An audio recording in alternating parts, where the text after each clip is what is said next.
Welcome back to a world. I am Avanthika. അപ്പോൾ guys, ഇന്നത്തെ video എന്താണെന്ന് വെച്ചാൽ ഞാൻ എൻ്റെ അമ്മമ്മയുടെ അച്ഛൻ്റെ തറവാടിലാണ്. അപ്പോൾ നമുക്ക് തറവാടിൻ്റെ അങ്ങോട്ട് പോവാം.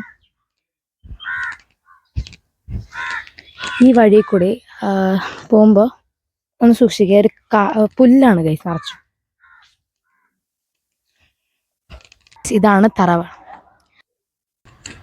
അപ്പോൾ ഗൈസ്, നമുക്കിനി അകത്തോട്ട് പോവാം. അതിന് മുമ്പായിട്ട് ഇവിടെ ഒന്ന് ഏരിയയൊക്കെ ഒന്ന് കാണിച്ചു തരാം. അപ്പോൾ ഗൈസ്, ഇവിടെയാണ് നമ്മുടെ അറ വരുന്നത്. ഇത് തുറക്കാൻ പാടുമോ എന്ന് എനിക്ക് അറിഞ്ഞുകൂടാ. തുറക്കാൻ പാടുമോ? പാടില്ല. നമുക്കത് പിന്നെ ചോദിച്ചിട്ട് തുറക്കാൻ പറ്റുമെങ്കിൽ തുറക്കാം. ഫ്രണ്ടിൽ തന്നെ ഇങ്ങനത്തെ രണ്ട് ചാരി കസേര ഇട്ടിട്ടുണ്ട്. നമുക്ക് ഇവിടെ ഇങ്ങനെ ചാരിയൊക്കെ ഇരിക്കാം. അപ്പോൾ ഇവിടെ ഒരു റൂം വരുന്നുണ്ട്. എനിക്ക് ഇങ്ങനത്തെ റൂമും തറവാടൊക്കെ ഭയങ്കര ഇഷ്ടമാണ്. മരത്തിൻ്റെ ആയതുകൊണ്ട് ഇങ്ങനെ തള്ളി തുറക്കാം. ഞാൻ കാണിച്ചു തരാം. അതൊക്കെ എനിക്ക് ഭയങ്കര ഇഷ്ടമാണ് ഇങ്ങനെ തുറക്കുന്നത്. ഇവിടെ ഒരു റൂം. അപ്പോൾ ഗൈസ്, നമുക്കൊന്ന് ചുറ്റി കാണാം ജസ്റ്റ് ഒന്ന്. ഇവിടെ നമ്മൾ നേരത്തെ ഇവിടെ നിന്ന് കണ്ട റൂമില്ലേ, ആ റൂമിൻ്റെ വേറെ സൈഡിൽ കൂടി കയറുന്നതാണ്. നമുക്ക് തുറക്കണ്ട, വാ പോവാം.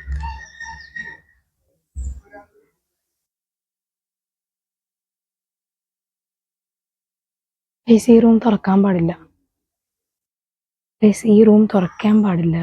അപ്പോൾ ഗൈസ്, നമുക്കിനി വീടിൻ്റെ ഉള്ളിലോട്ട് കയറാം.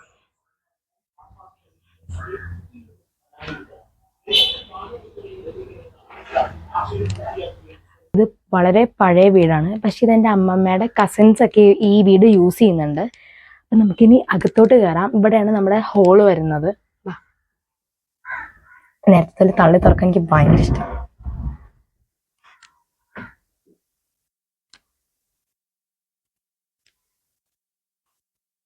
കയറി വരുമ്പോൾ തന്നെ ഇങ്ങനെ ഒന്ന് ഇരിക്കാം. അത് കഴിഞ്ഞ് ഫുഡ് കഴിക്കുന്നെങ്കിൽ നമുക്ക് ഇവിടെ ആയിട്ട് ഇങ്ങനെ ഇരിക്കാം. പിന്നെ ഇവിടെയാണ് നമ്മുടെ കിച്ചൺ. അപ്പോൾ ഇവിടെ ഇതൊക്കെ ഒരു പഴയ കിച്ചണും പഴയ വീടൊക്കെയാണ്, തറവാടൊക്കെയാണ്. ഈ ഒരു ഏരിയ മാത്രം ഒന്ന് റെനോവേഷൻ ചെയ്തെടുത്താണ്. അപ്പോൾ നമുക്ക് താഴോട്ട് പോകാം. ഐ മീൻ കിച്ചൺ സ്റ്റെപ്പൊക്കെ ഇറങ്ങി ഇങ്ങനെ താഴോട്ടാണ് ചെറുതായിട്ടൊന്ന് കിച്ചൺ.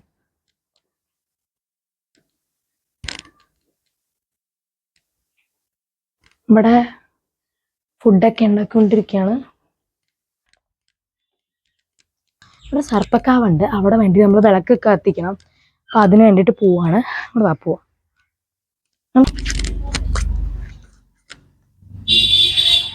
ഇവിടെ വേണ്ട ഒരു സ്റ്റെപ്പൊക്കെ പോലെ.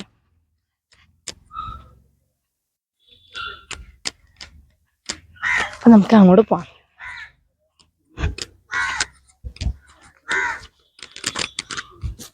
നിങ്ങൾ ശ്രദ്ധിച്ചോ എന്ന് എനിക്കറിയില്ല, നമ്മൾ ഫസ്റ്റ് ഇൻട്രോ എടുത്തത് ഇവിടെ നിന്നായിരുന്നു. അതിൻ്റെ ഇപ്പുറത്താണ് കാവ്. ഇവിടെയൊക്കെ നമുക്ക് പോവാം. വളരെ പഴക്കമുള്ളൊരു കിണറുണ്ട്, നല്ല ആഴമുണ്ട്. പക്ഷെ കണ്ടാൽ തോന്നൂല. നമുക്ക് അങ്ങോട്ടൊന്ന് പോയി നോക്കാം. ഞാൻ അധികം അങ്ങോട്ട് പോകുന്നില്ല, അവിടെ പുല്ലൊക്കെ വളർന്നുകൊണ്ട്. ഇവിടെയാണ് നമ്മളെ നാഗദേവങ്ങളൊക്കെ ഇരുത്തിയേക്കുന്നത്.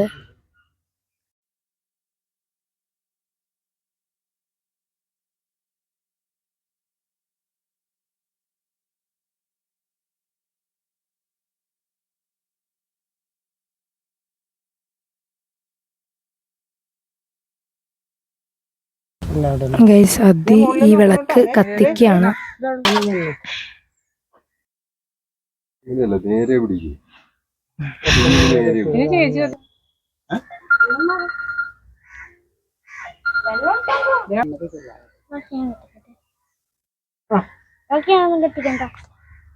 അല്ലല്ലേ അത് നിക്ക്. ഇത് ക്ലിനിക്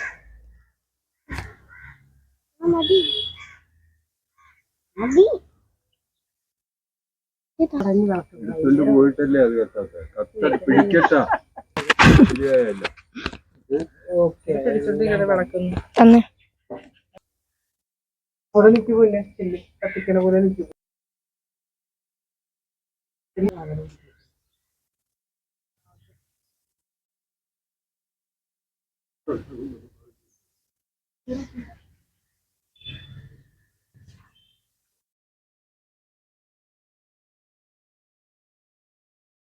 നമ്മൾ ഈ അറ തുറക്കാൻ പോകണം. എനിക്ക് അറിഞ്ഞൂടാ തുറക്കാൻ പറ്റുമോ. പറ്റുമോ? അമ്മമ്മയുടെയൊക്കെ വീടല്ലേ, അതുകൊണ്ട് കുഴപ്പമില്ല.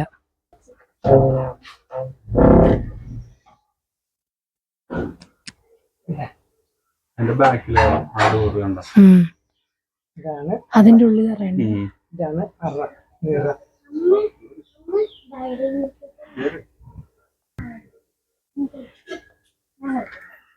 ബാക്കിലത്തെ ഡോറാണ് പറയണത്. നാടുവാഴി തമ്പുരാക്കന്മാരുണ്ടായിരുന്ന കാലഘട്ടത്തിലുള്ള കുടുംബമാണ്. അന്ന് അറക്കകത്താണ് ഐശ്വര്യഗന്ധർവും ഐശ്വര്യക്ഷമേനെയും കൊണ്ടുവന്ന് വെച്ചിരുന്നത്. അത് 1982 അച്ഛൻ, എൻ്റെ പിതാവ് അതിനെടുത്ത് പുറത്തിരുത്തി. അവർക്ക് മുകളിലത്തെ ക്ഷേത്രം വേണമെന്നാണ് അന്ന് പറഞ്ഞിരുന്നത്. അച്ഛൻ്റെ കഴിവുകേടുമുണ്ട്, സാമ്പത്തിക ഇല്ലായ്മ കൊണ്ട് അന്ന് അതിനെ പുറത്തിരുത്തി. ഇത് കഴിഞ്ഞിട്ടാണ് എനിക്കൊരു അസുഖം വന്ന് 2004 അത് ബ്ലഡ് ഛർദ്ദിച്ച് മരിച്ചു പോകുന്ന രീതിയിലായിരുന്നു. 16 ദിവസം മെഡിക്കൽ കോളേജിൽ കിടന്നു. 16 ദിവസം കഴിഞ്ഞിട്ടാണ് ബോധം വരുന്നത്. അത് വന്നു കഴിഞ്ഞ് അസുഖം കുറവായതിന് ശേഷം 2004 കഴിഞ്ഞൊരു അഷ്ടമംഗല പ്രശ്നം വെച്ചു. അതിലാണ് ഈ കുടുംബ ചരിത്രം നമുക്ക് തെളിഞ്ഞു കിട്ടുന്നത്. പണ്ട് കാരണന്മാർ ഇവിടെ നീതിന്യായങ്ങൾ നടപ്പിലാക്കിയിരുന്നെന്നും എന്ത് പ്രശ്നങ്ങളുണ്ടെങ്കിലും ഇവിടെ വന്നാണ് അതിന് ചർച്ച ചെയ്ത് പരിഹാര മാർഗങ്ങൾ കണ്ടെത്തുന്നതും. ഇതിൽ ഇവിടെ രാജകീയ ഭരണകാലത്തിൽ ഒരു പിരിവ് ഇവിടെ ഉണ്ടായിരുന്നു. ആ പിരിവെടുത്തിട്ട് രാജകീയ കുടുംബത്തിലേക്ക് കൊടുക്കുകയും അവിടെ നിന്നൊരു വരുമാനം ഇവർക്ക് കൊടുക്കുകയും ചെയ്യുന്നു. ബ്രിട്ടീഷ് ഇതിലേക്ക് അപ്പുറത്തേക്ക് അത് 2020 അത് പൊളിച്ചിട്ട് ഇത് ഇങ്ങനെ ഇട്ട്. ഇപ്പൊ എത്ര വർഷം ഈ വീട്? അതായത് നാടുവാഴി തമ്പുരാക്കൾ ഉണ്ടായിരുന്ന കാലഘട്ടത്തിലുള്ളതാണ്. എത്ര വർഷം എന്നുള്ളത് ആരും കുറിച്ച് വെച്ചിട്ടില്ല. ഏതായാലും 1921 ഒരു ഓട് ഇവിടെയുണ്ട്. അന്നത്തെ ഇത് കാരണം അച്ചി 1921 അതേ കണ്ടിട്ടില്ല. അതിന് മുമ്പ് ഓട് അത് മുഴുവനും ഇല്ല. അപ്പൊ അതിന് മുമ്പ് ഓട് പാകിയിരുന്നു. അപ്പൊ പൊട്ടിയത് മേടിച്ചിട്ടതായിരിക്കാം എന്ന് നമ്മൾ വിചാരിക്കുന്നു. 4 തലമുറ 5 തലമുറക്ക് മുമ്പുള്ള വീട്. എൻ്റെ അച്ഛൻ്റെ, അതായത് നിങ്ങളുടെ ഷീലയുടെ അച്ഛൻ്റെ അയ്യപ്പൻ്റെ അച്ഛൻ ആരാണെന്ന് എനിക്കറിയില്ല. അയ്യപ്പന് സഹോദരിമാരാരൊക്കെ ഉണ്ടെന്ന് എനിക്കറിയില്ല. അതായത് മുത്തച്ഛനും പറഞ്ഞു അമ്മയുടെ അച്ഛനും അമ്മയുടെ അച്ഛൻ്റെ അച്ഛൻ എത്ര സഹോദരിമാരുണ്ടെന്ന് അറിയില്ല. ഇപ്പൊ ഉള്ള തലമുറയിലുള്ള കാര്യം നമുക്കറിയാവും. അപ്പൊ അത് വെച്ച് എന്റെ കാലഘട്ടത്തിൽ 2002 അസുഖം വന്നപ്പോ നമ്മള് അസുഖം വെച്ച് ഈ കാര്യങ്ങൾ ചെയ്തു പോകുന്നു. ഇതിലൊരു നാള് വഴിയോ അങ്ങനെയുള്ള കാര്യങ്ങളോ ഒന്നും കുറിച്ച് വെച്ചിട്ടില്ല. അത് കാരണം അറിയില്ല.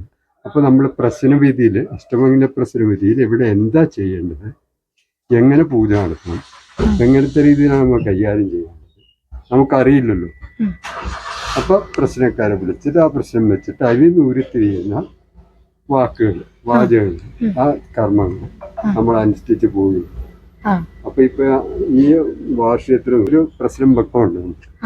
വെച്ചിട്ട് ഇവിടെ എങ്ങനെയാണ് ദേവിയുടെ എങ്ങനെ ചെയ്തു പോകണം, സർപ്പത്തിന് എങ്ങനെ ചെയ്തു പോകണം, മറ്റുള്ള ഉപദേവതകൾക്ക് ഐശ്വര്യഗന്ധർവ ഐശ്വര്യക്ഷമക്ക് എന്താണ് ചെയ്യുന്നത്, ഉപദേവതകൾക്ക് എന്താണ് ചെയ്യുന്നത് എന്നൊക്കെ നമ്മൾ അഷ്ടമംഗല പ്രശ്നത്തിലാണ് എടുക്കുന്നത്. എടുത്തു വേണം നമുക്ക് കൊണ്ടുപോകാം. എന്തായാലും എൻ്റെ ഉദ്ദേശം 10-400 വർഷത്തെ പഴക്കം വരുമായിരിക്കും എന്ന് ഞാൻ വിചാരിക്കുന്നു. നാടുവാഴി തമ്പുരാക്കളുടെ ഇപ്പം ഇവിടെ വെച്ചാണ് അന്ന് തീരുമാനങ്ങൾ എടുക്കുക. ആ തീരുമാനത്തിന് പരിഹാരം കാണി, അതായത് പ്രശ്നങ്ങൾക്ക് പരിഹാരം കാണിയ തീരുമാനം നടപ്പിലാക്കുകയും ചെയ്തിരുന്ന വീടായിരുന്നു ഇത്. നാടുവാഴി തമ്പുരാക്കൾ ഉണ്ടായിരുന്ന കാലഘട്ടം. അതില് രാജകീയ കുടുംബത്തിൽ നിന്ന് ഒരു വരുമാനം നമുക്ക് ഇവിടെ ഈ കുടുംബത്തിൽ വന്നു ചേരുവരും. അതിനെ ചൊല്ലി 4 സഹോദരന്മാർ വഴക്കിട്ട് 4 പിരിഞ്ഞു. അതിലൊരാള് ഇവിടെ സ്ഥായി. ആ സ്ഥായിയുടെ വെളിച്ചത്തിലാണ് ഈ കാര്യങ്ങളൊക്കെ ചെയ്തു വരുന്നത്. എൻ്റെ അച്ഛൻ്റെ കാലഘട്ടത്തിലും ചെയ്തിട്ടില്ല, അച്ഛൻ്റെ കാലഘട്ടത്തിലും ചെയ്തിട്ടില്ല. അതുകൊണ്ട് ദുർനിമിത്തങ്ങളുണ്ടായ കാരണം അത് 2002 പ്രശ്നവിധി പ്രകാരമാണ് ഇപ്പോൾ വരെയും ചെയ്തു പോയിരിക്കുന്നത്. നമ്മൾ ഇനി ഒരു പ്രശ്നം കൂടി അഷ്ടമംഗല പ്രശ്നം വെക്കുന്നുണ്ട്. കാരണം ദേവിയുടെ പ്രതിഷ്ഠ കഴിഞ്ഞിട്ടില്ല. നാഗരാജാവ് നാഗയക്ഷിയുടെ പ്രതിഷ്ഠ കഴിച്ചിട്ടില്ല. ഒരു കാരണവരുണ്ട് ഇവിടെ അന്ന് ഭരിച്ചിരുന്ന കാരണവർ, അതിനെ ഇവിടെ കുടിയിരുത്തണമെന്ന് പറഞ്ഞു. അതും നമ്മൾ തറയൊക്കെ പണിതിട്ടുണ്ട്. ബാക്കി കാശില്ലാത്ത കാരണം അങ്ങനെ വിഷമസ്ഥിതിയിലിരിക്കുകയാണ്. പ്രശ്നം വെച്ച് ഈ കാര്യം കണ്ടിട്ട് 5 വർഷം കഴിഞ്ഞു. സാമ്പത്തികം വന്നു ചേരാത്ത കാരണം നമുക്ക് ചെയ്യാൻ പറ്റിയിട്ടില്ല. പിന്നെ ഇവിടെ ഐശ്വര്യകേന്ദ്രവും ഐശ്വര്യലക്ഷ്മിക്കും വേണ്ടത് തുള്ളലാണ്. സർപ്പത്തിനും നാഗരാജാവ് നാഗയക്ഷിക്കും വേണ്ട തുള്ളലാണ്. അത് കൂടാതെ ക്ഷേത്രം പണിത കാരണം പൂജയും കൂടി നമ്മൾ നടത്തിപ്പോകുന്നു. പിന്നെ കാരണവരെന്ന് പറയുന്നത് പട്ടാണി സാഹിബ്, ഇന്ന് ബ്രിട്ടീഷ് കാലഘട്ടത്തിൽ വന്നുകൂടിയത്. അവർ കള്ളപ്പുകയില പിടിക്കാൻ വേണ്ടി വന്നത്. അത് ഈ കുടുംബത്തിലാണ് വന്നു ചേരുന്നത്. അവർ താമസിച്ചിട്ടുണ്ട് ഈ കുടുംബത്തിൽ. അവരുടെ മരണം സംഭവിച്ച കാരണം അവർ ഈ കുടുംബത്തിൽ ഇരുന്ന് പോകുന്നു. അവർക്ക് മന്ത്രങ്ങളും കാര്യങ്ങളും അറിയാം എന്നാണ് പറഞ്ഞ് കേട്ട അറിവ്. കാരണവരാണ് ഇവിടുത്തെ കാര്യങ്ങളെല്ലാം ഭരിച്ചുകൊണ്ടിരുന്നത്. ആ കാരണവര് നമ്മൾ കുടിയിരുത്തെങ്കിൽ മാത്രമേ സന്താന പരമ്പരകൾക്ക് ഗുണമുണ്ടാകുള്ളൂ. ഈ കുടുംബാംഗങ്ങൾക്ക് ആരൊക്കെയുണ്ടോ അവർക്കൊക്കെ പ്രശ്നങ്ങൾക്ക് പരിഹാരം കാണണമെങ്കിൽ ഈ ക്ഷേത്രം പരിപൂർണമായിട്ട് വന്നാൽ മാത്രമേ ആ സന്തതി പരമ്പരകൾക്ക് ശാശ്വത പരിഹാരത്തിലൂടെ കുടുംബജീവിതം നയിക്കാൻ സാധിക്കും. ഇപ്പോൾ ഫുഡ് കഴിക്കാൻ സ്നാക്സ് കഴിക്കാൻ വേണ്ടി ചായ ഉണ്ട്, പഴം പുഴുങ്ങിയതുണ്ട്, ഡയറി മിൽക്കുണ്ട്, ഡാർക്ക് ഫാന്റസിൻ്റെ മാൽക്കിസ്റ്റ് ഉണ്ട്. ഗൈസ് ഞങ്ങൾ അവിടെ പോയിട്ട് ഇവിടെ വന്നു. അപ്പോൾ ഔട്ടർ എടുക്കാൻ മറന്നുപോയി. അപ്പോൾ ഇന്നത്തെ വീഡിയോ ഇത്രേ ഉള്ളൂ. അപ്പോൾ എല്ലാവർക്കും ഇഷ്ടപ്പെട്ടെന്ന് വിചാരിക്കുന്നു. ഇഷ്ടപ്പെട്ടെങ്കിൽ ലൈക്ക്, ഷെയർ ആൻഡ് സബ്സ്ക്രൈബ്. എല്ലാവർക്കും താങ്ക് യു. ബൈ.